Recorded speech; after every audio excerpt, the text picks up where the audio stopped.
ભાગેડુ લગ્ન બાદ થતી નોંધણીને લઈ સૌથી મોટા સમાચાર। ભાગીને લગ્ન કરનારની નોંધણીને હવે ક્લાસ 2 અધિકારી આપશે આખરી મંજૂરી। ક્લાસ 2 અધિકારીની મંજૂરી વગર સીધી લગ્ન નોંધણી નહીં કરી શકાય। સરકાર આવતીકાલે મળનારી કેબિનેટમાં નવા નિયમોને આપી શકે છે મંજૂરી। ભાગીને લગ્ન કરનારાઓની નોંધણી માટે તેમના માતા-પિતાને મોકલાશે નોટિસ। નોટિસ મળ્યાના 30 દિવસમાં યુવક યુવતીના માતા-પિતા કે વાલીઓએ જવાબ રજૂ કરવો પડશે। તલાટીકા મંત્રી પોતાની પાસે આવતી લગ્ન નોંધણીની અરજીની પ્રક્રિયા પૂર્ણ કરી ક્લાસ 2 અધિકારીને મોકલશે। આવતીકાલે મળનારી કેબિનેટમાં જો લગ્ન નોંધણીના સુધારેલા નિયમોને મંજૂરી મળશે તો સરકાર સત્તાવાર જાહેરાત કરશે।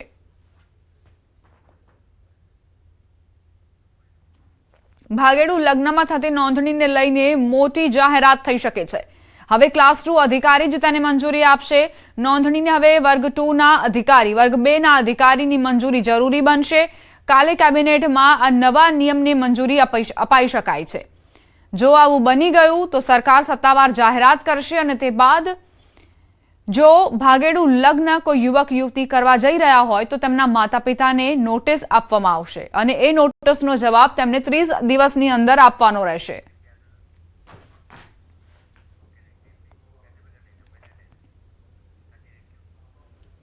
રાજકોટના રેસકોર્સ મેદાન ખાતે હનુમાન ચાલીસા યુવા કથાનું આયોજન। કથાના વક્તા હરિપ્રકાશ દાસજીએ આજના પ્રેમની વ્યાખ્યા કરી। લવ મેરેજ અને અરેન્જ્ડ મેરેજ અંગે વ્યાખ્યા કરી। તેમણે કહ્યું કે આજના જુવાનિયા પહેલા પ્રેમમાં પડે છે, ત્યારબાદ વહેમમાં પડે અને પછી ડેમમાં પડે। લવ મેરેજ એટલે ડાયરેક્ટ ફાંસો અને અરેન્જ મેરેજ એટલે વ્યવસ્થા કરીને ફાંસો ખાવો।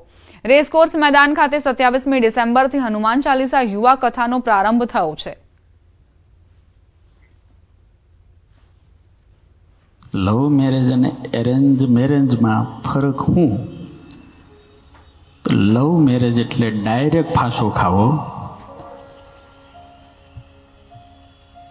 કોઈને કીધા વગર ખાવો, અચાનક ખાઈ નાખો, એનું નામ લવ મેરેજ। અને એરેન્જ મેરેજ એટલે શું ખબર છે? વ્યવસ્થા કરીને ફાંસો ખાવો, બાકી ખાવો તો ખરો। કોલેજ અને સ્કૂલોની અંદર બે જણા ભેગા થઈ જાય, આંખ મળી જાય, તું મુझे દેખ મેં તુझे દેખું, દેખતે દેખતે હો જાય એક। પેલા પ્રેમમાં પડે, પછી વેમમાં પડે ને પછી બે જણા ભેગા થઈને ડેમમાં પડે।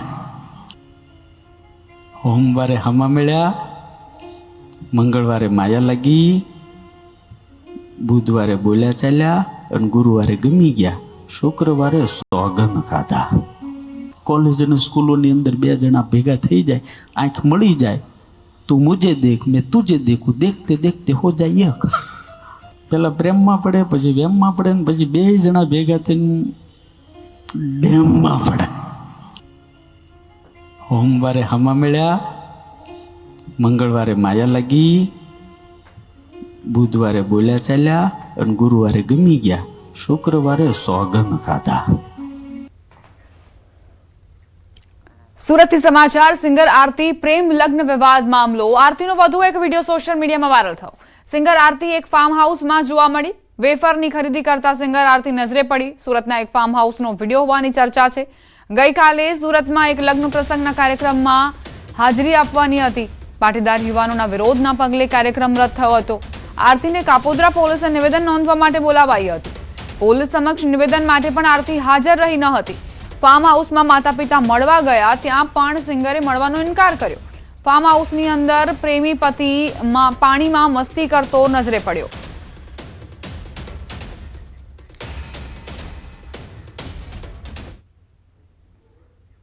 સમાચારોમાં આગળ વધીએ। સોના ચાંદીના ભાવમાં સતત ઉછાળા બાદ મોટો ઘટાડો। 1 કિલો ચાંદીનો ભાવ 2,37,500 થયો। ચાંદીનો ભાવ ગતરોજ 2.5 લાખને પાર પહોંચ્યો હતો। 10 ગ્રામ સોનાનો ભાવ 1,38,000 પર પહોંચ્યો છે। સોના ચાંદીના ભાવમાં સતત ઉછાળા બાદ મોટો ઘટાડો નોંધાયો છે। 1 કિલો ચાંદીનો ભાવ જે 2,37,500 થયો છે, ચાંદીનો ભાવ ગતરોજ 2.5 લાખને પાર પહોંચ્યો હતો અને ધરખમ ઘટાડો આજે નોંધાયો છે। 2,37,500 ભાવ થયો છે। 10 ગ્રામ સોનાનો ભાવ 1,38,000 થયો હોવાની જાણકારી પ્રાપ્ત થઈ છે।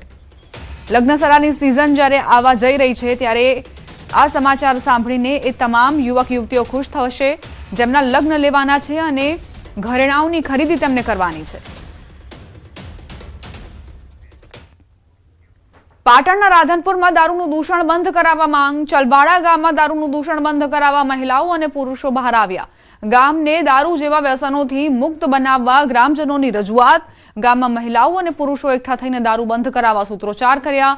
5 દિવસમાં ગામમાં દારૂ બંધ કરાવવા પોલીસને અલ્ટિમેટમ. દારૂ બંધ નહીં થાય તો ઉગ્ર આંદોલનની ચીમકી ઉચ્ચારાઈ. દિવસે કે રાત્રિના સમયે ગામમાં બહેન દીકરીઓ નીકળી શકતી નથી તેવું કહેવું છે ગ્રામજનોનું. ગામમાં 4 થી 5 જેટલા દારૂના અડ્ડાઓ ચાલે છે જે પોલીસ રહેમ નજર હેઠળ છે. ગામમાં દારૂ વેચાણ સામે બોલીએ તો બુટલેગરો ધમકી આપે છે. સત્વરે ગામને દારૂના દૂષણથી બચાવવા કાર્યવાહી કરવા રજૂઆત.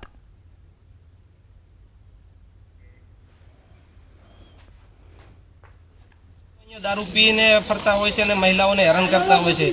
પોલીસ વાળાને વારંવાર રજૂઆત કરવા છતાં પણ કોઈ પણ પ્રકારની અહીંયા આગળ મદદ કરવામાં આવતી નથી હાલની તારીખની અંદર.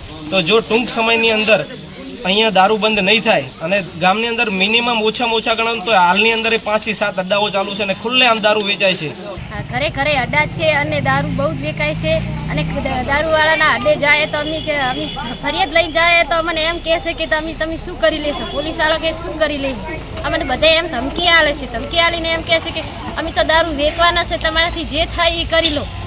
સાહેબ, અમારા ગામમાં દારૂ વેચાય છે. સાહેબને ખબર છે, વારંવાર સાહેબને ખબર છે કે દારૂ બંધ થતો નહીં. એ આવે છે તો અહીંયાને આ હપ્તાની લઈને જાય છે તો અહીંયાને ખબર નથી કે દારૂ બંધ કરા. બરાબર, તો અમારે દારૂ પીને હાજે આવી